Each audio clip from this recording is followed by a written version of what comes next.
Hello everyone, कैसे हैं आप सभी लोग। आई होप आप सभी लोग अच्छे से होंगे। फ्रेंड्स, आज हम करने वाले हैं झारखंड बोर्ड परीक्षा क्लास 10th का क्वेश्चन बैंक करने वाले हैं जो आ चुका है, जिसमें सब्जेक्ट होगा साइंस और सेशन पेज 24। तो चलिए स्टार्ट करते हैं। और आज का क्लास बहुत इंपॉर्टेंट है फ्रेंड्स। तो 10 क्लास वालों के लिए बहुत बड़ी खुशखबरी है कि जो झारखंड बोर्ड परीक्षा का जो 10th क्लास का जो क्वेश्चन बैंक है वो आ चुका है। तो चलिए स्टार्ट करते हैं हमारा क्वेश्चन। फ्रेंड्स, यदि अभी तक मेरे चैनल को आपने सब्सक्राइब नहीं किया है तो जल्दी से सब्सक्राइब कर दीजिए, लाइक कर दीजिए, शेयर कर दीजिए, ठीक है, जिससे कि और लोग भी बेनिफिट हो सके। ओके, तो चलिए स्टार्ट करते हैं बिना देर किए। आज का हमारा टॉपिक झारखंड बोर्ड परीक्षा का 10th क्वेश्चन बैंक। तो चलिए क्वेश्चन स्टार्ट करते हैं। सबसे पहला क्वेश्चन, अलैंगिक जनन मुकुलन द्वारा होता है। अलैंगिक जनन मुकुलन द्वारा होता है, यानी कि इसका इंग्लिश यहाँ से देख सकते हैं, सारा कुछ दिया हुआ है। Asexual reproduction occurs by budding, ठीक है, तो इसका आंसर हो जाएगा बी। इसका आंसर हो जाएगा बी, ईस्ट। दूसरा क्वेश्चन, निम्न में से कौन मादा जनन तंत्र का भाग नहीं है। इसका आंसर है शुक्रवाहिका, यानी कि इसका इंग्लिश देख सकते हैं स्पर्मेटिक कोड। ओके, तीसरा question, it content in the another. इसका आंसर है पॉलिन ग्रेन्स। अब fourth question, by which method does division takes place in planaria. Planaria में कौन सा डिवीजन टेक्स प्लेस होता है। इसका आंसर होगा रीजनरेशन। फाइव क्वेश्चन नंबर निम्न में से कौन एक लिंगी पुष्प का उदाहरण है। एक लिंगी जैसे कि पपीता।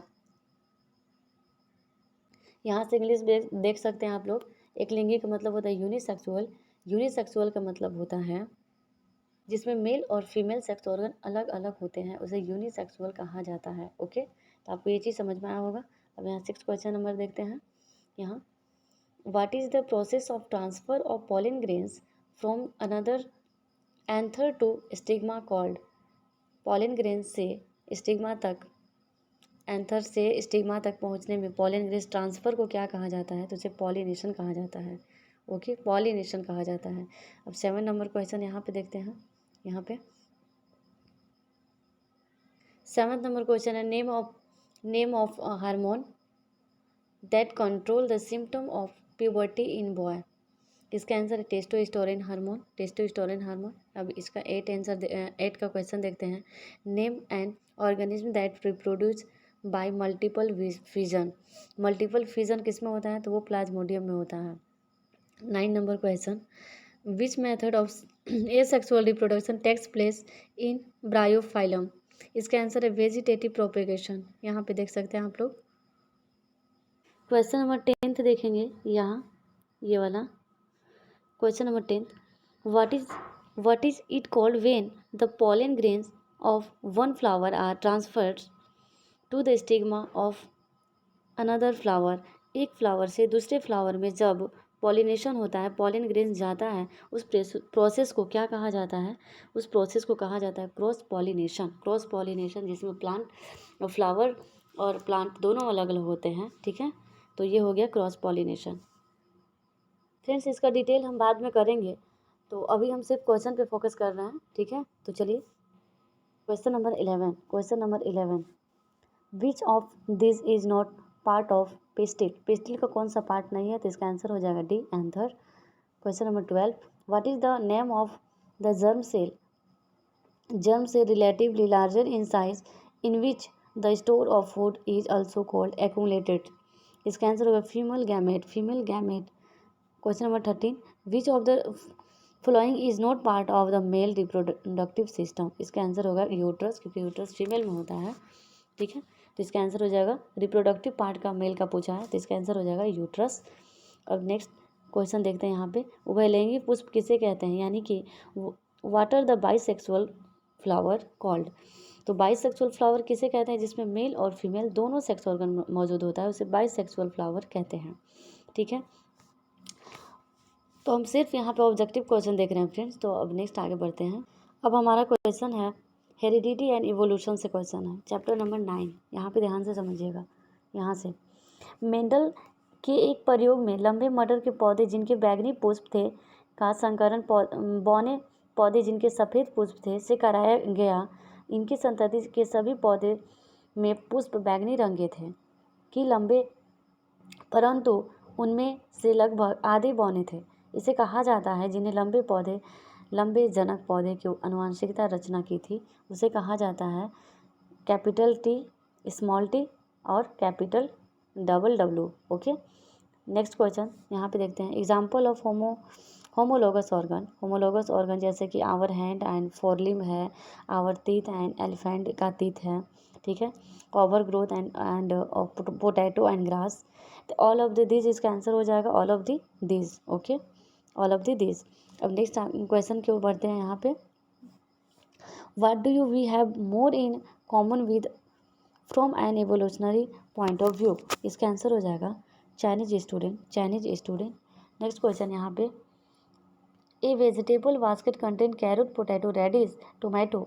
विच of the following vegetable represent correct homologous structure. इसका आंसर हो जाएगा रेडिश और कैरोट। इसका आंसर यहाँ पे question number 5। Which of the following statement is not correct with respect to diversity. इसका आंसर ये हो जाएगा B, all variation of species have been equal chance of survival, ठीक है। क्वेश्चन नंबर यहाँ पे, which plant did Mendel choose for his experiment. तो ये बच्चा जानता है कि जो एक्सपेरिमेंट किया था मेंडल जी ने किए थे वो क्या है, पी प्लांट है। ओके, अब यहाँ पे where are chromosome found. Chromosome कहाँ प्रेजेंट होता है, तो वो होता है न्यूक्लियस में, ठीक है।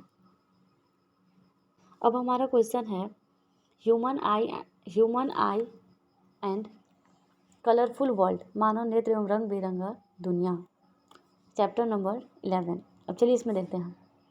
क्वेश्चन नंबर फर्स्ट, मानव नेत्र में किस प्रकार के लेंस लगा रहता है। तो सब लोग जानता है कि मानव नेत्र में जो है उत्तल लेंस लगा होता है। ओके, यहाँ पे आँखों के रंगीन भाग को क्या कहते हैं, आँख के रंगीन भाग को क्या कहते हैं। इसका आंसर है आइरिस, और आइरिस ने कलर का निर्धारण करता है। फ्रेंड्स आगे बढ़ते हैं। मानव नेत्र जिस भाग पर किसी वस्तु का प्रतिबिंब बनाते हैं वह है दृष्टिपटल। ओके, नेक्स्ट क्वेश्चन 4, सामान्य नेत्र के लिए दृष्टि निकट बिंदु क्या है, 25 सेंटीमीटर, ये सब लोग जानता है। और यहाँ क्वेश्चन नंबर 5, नेत्र द्वारा किसी वस्तु का कैसा प्रतिबिंब बनता है, हमेशा उल्टा और वास्तविक बनता है, ठीक है, लेकिन हमारा जो ब्रेन है उसको सीधा करके दिखाता है। अब यहाँ पे देखते हैं क्वेश्चन नंबर, मानव नेत्र के सामान्य दृष्टि के लिए किस बिंदु कितनी दूर पर होता है, अनंत, हम अनंत देख सकते हैं, ठीक है। नेत्र में प्रवेश करने की प्रकाश की मात्रा को कौन नियंत्रित करता है, उसका आंसर है पुतली, ठीक है, पुपिल जिसे बोलते हैं। क्वेश्चन नंबर 8, निकट दृष्टि दोष को किस लेंस से दूर किया जा सकता है, निकट दृष्टि दोष है तो उसे अवतल लेंस लगाया जाता है गाइज। अब नेक्स्ट क्वेश्चन, दूर दृष्टि दोष को किस लेंस द्वारा दूर किया जाता है, उसे दूर दृष्टि उत्तल लेंस द्वारा दूर किया जा सकता है। क्वेश्चन नंबर 10, जरा दृष्टि दोष को किस लेंस द्वारा दूर किया जा सकता है, इसको बाईफोकल लेंस। अब हमारा क्वेश्चन है ऊर्जा के सोर्स ऑफ एनर्जी, ऊर्जा के स्रोत। सबसे फर्स्ट क्वेश्चन, निम्नलिखित में से कौन नवीनकरणीय ऊर्जा स्रोत नहीं है, तो कोयला जो है नवीनकरणीय ऊर्जा स्रोत नहीं है फ्रेंड्स। दूसरा क्वेश्चन, गर्म जल प्राप्त करने के लिए हम सौर ऊर्जा उपयोग किस दिन नहीं कर सकते, बादलों के दिन में हम जो है गर्म जल प्राप्त करने के लिए सौर ऊर्जा का उपयोग नहीं कर सकते। निम्नलिखित में से कौन सा जैव मात्रा ऊर्जा का स्रोत उदाहरण नहीं है, नाभिकीय ऊर्जा। क्वेश्चन नंबर 4, जितनी ऊर्जा का स्रोत हम उपयोग में लाते हैं उनमें से अधिकांश सौर ऊर्जा के निरूपित होते हैं, निम्नलिखित में से कौन सा ऊर्जा का स्रोत अंततः सौर ऊर्जा से व्युत्पन्न नहीं है, इसका आंसर है नाभिकीय ऊर्जा। यहाँ सौर सेल बनाने के लिए किस तत्व का उपयोग किया जाता है, सिलिकॉन, यूरेनियम से प्राप्त होता है नाभिकीय ऊर्जा, ठीक है। क्वेश्चन नंबर 7, निम्नलिखित में से कौन सी ऊर्जा समुद्र से प्राप्त नहीं होता है, भूतापीय ऊर्जा प्राप्त नहीं होता है, वो है भूतापीय ऊर्जा। महासागरीय तापीय ऊर्जा का उदाहरण है, इसका आंसर क्या है, इसका आंसर है यहाँ महासागर से विभिन्न स्तरों पर ताप में अंतर। एक लास्ट यहाँ पे क्वेश्चन है, विश्व का सबसे महत्वपूर्ण नवीनकरणीय ऊर्जा संसाधन है वही सौर विकिरण। सब लोग जानता है सन का जो लाइट है वो सबसे नवीनकरणीय ऊर्जा स्रोत का सबसे इम्पोर्टेंट है, ठीक है। यहाँ पे क्वेश्चन, ऊर्जा का अंतिम और सर्वोत्तम स्रोत क्या है, सब लोग जानते हैं सन है, ओके। दूसरा, सोलर पैनलों का निर्माण किस धातु द्वारा प्रयोग किया जाता है? वो है सिल्वर। मोमबत्ती को जलाने पर ऊर्जा के एक रूप में दूसरे रूप में किस प्रकार बदलती है? मोमबत्ती को जलाने पर रासायनिक ऊर्जा उसमें ऊर्जा में परिवर्तित हो जाती है। ओटेक का पूरा नाम क्या है? Ocean thermal energy conversion. पवनों का देश किसे कहा जाता है? डेनमार्क को कहा जाता है। सीएनजी का पूरा नाम क्या है? Compressed natural gas. ठीक है। जीवाश्म ईंधन के दो उदाहरण कोयला जैसे पेट्रोलियम हो गया। ठीक है। यहाँ पे ऊर्जा के उत्तम स्रोत किसे कहते हैं? तो ये तो तुम्हारा शॉर्ट आंसर क्वेश्चन हो गया था, अभी तो हम ऑब्जेक्टिव कर रहे हैं। ओके। अब हमारा आया आवर इन्वायरमेंट। आवर इन्वायरमेंट से क्वेश्चन बहुत इंपॉर्टेंट है, ध्यान से समझिएगा। निम्न में से कौन से समूह में केवल जैव निम्नकरण पदार्थ है? उसका आंसर हो जाएगा, इसका आंसर ए, सी और डी। ए में हो गया घास, फूस तथा चमड़ा। सी में हो जाएगा फलों के छिलके, केक और नींबू का रस। और डी में हो गया केक और लकड़ी एवं घास। ओके। इनमें से कौन एक भौतिक कारक नहीं है? भौतिक कारक पूछा है, फिजिकल। इसका आंसर हो जाएगा सूक्ष्म जीव। ठीक है। निम्न में से कौन सा आहार श्रृंखला का निर्माण करता है? आहार श्रृंखला का निर्माण करने के लिए बोल रहा है, तो ये हो गया बी। इसका आंसर हो जाएगा घास, बकरी तथा मानव। जैसे घास जो है बकरी को खाता है, बकरी को क्या करता है? मानव खाता है। ठीक है। तो 4 नंबर क्वेश्चन, निम्न में से कौन सा पर्यावरण मित्र व्यवहार कहलाता है? मित्र व्यवहार, इसमें से ऑल आंसर हो जाएगा। बाजार जाते समय सामान लाने के लिए कपड़ों का थैला का उपयोग किया जाना चाहिए। कार्य समाप्त हो जाने पर लाइट तथा पंखे को स्विच ऑफ कर देना चाहिए। स्कूटर पर जाने के बजाय विद्यालय पैदल जाना चाहिए। ये सभी हैं। ओके। यहाँ पे निम्न में से कौन सा अजैव निम्नकरण पदार्थ है? इसका आंसर तो प्लास्टिक हो जाएगा। ठीक है। ये एक पारितंत्र में निम्नलिखित में से कौन सा शामिल होता है? जीवधारी तथा निर्जीव दोनों। क्वेश्चन नंबर 7, किसी आहार श्रृंखला में अजैव निम्नकरण कीटनाशकों का प्रयोग प्रत्येक उच्चतर पोषी स्तर पर बढ़ती हुई मात्रा एकत्रित होने जाने का कहलाता है? इसका जैव आवर्धन। नहीं दिख रहा, जैव आवर्धन। अब नेक्स्ट क्वेश्चन है यहाँ पे, निम्न में से कौन एक प्राथमिक उपभोक्ता है? प्राथमिक उपभोक्ता हमारा हिरन है। ठीक है फ्रेंड्स, हम ये जो है बायोटिक और रिबायोटिक फैक्टर भी बहुत अच्छे समझाए हुए हैं, अगर आप नहीं देखे हैं तो प्लेलिस्ट में जाकर देख सकते हैं। अब यहाँ पे नेक्स्ट क्वेश्चन नंबर 9, हरे पौधे में क्लोरोफिल एवं सूर्य के प्रकाश की उपस्थिति में ग्लूकोज का निर्माण क्या कहलाता है? प्रकाश संश्लेषण। ठीक है। पदार्थों का अपघटन या फिर पाचन के लिए जिम्मेदार होता है एंजाइम। ठीक है। एंजाइम के द्वारा ही अपघटन होता है या फिर पाचन होता है। प्रकाश संश्लेषण होता है कहाँ होता है? पौधों के हरे भाग में होता है। ठीक है। खाद्य श्रृंखला में एक पोषण से दूसरे पोषक स्तर तक प्रवाहित होने में ऊर्जा का प्रतिशत कितना होना चाहिए? 10% रूल, ये सब लोग जानते हैं, यदि नहीं जानते तो अभी से जान लीजिए। ठीक है। पारितंत्र में एक जैविक तथा अजैविक घटक के उदाहरण क्या है? जैविक घटक हमारा घास हो गया और अजैविक मृदा हो गया। एक मानव निर्मित पारितंत्र का उदाहरण दीजिए, जैसे कि खेत। ठीक है। ओजोन अणु का रासायनिक सूत्र क्या है? O3। CFC का पूरा नाम क्लोरोफ्लोरोकार्बन होता है। किसी भी आहार श्रृंखला में प्रथम ऊर्जा का स्रोत क्या है? सूर्य है। DDT का पूरा नाम क्या है? डाइक्लोरोडाइफिनाइल ट्राइक्लोरोएथेन। ओके। सूर्य से आने वाले प्रकाश को परावैंगनी किरण पृथ्वी से सुरक्षा प्रदान करता है। ओजोन परत क्या करता है? ओजोन परत जो है पृथ्वी से जो किरण आता है उसको क्या करता है? ये रोकता है आने से। ओजोन का परत वायुमंडल किस भाग में पाई जाती है? तो यह है समताप मंडल, स्ट्रेटोस्फीयर। अब हमारा क्वेश्चन आता है management of natural resources, chapter number हमारा है 16। चलिए स्टार्ट करते हैं। चिपको आंदोलन का मुख्य उद्देश्य क्या था? जंगलों को काटने से बचाना। ठीक है। चिपको आंदोलन किसके नेतृत्व में हुआ था? तो सुंदरलाल बहुगुणा के नेतृत्व में हुआ था। निम्न में से कौन से बड़े बांध बनाने का लाभ नहीं है?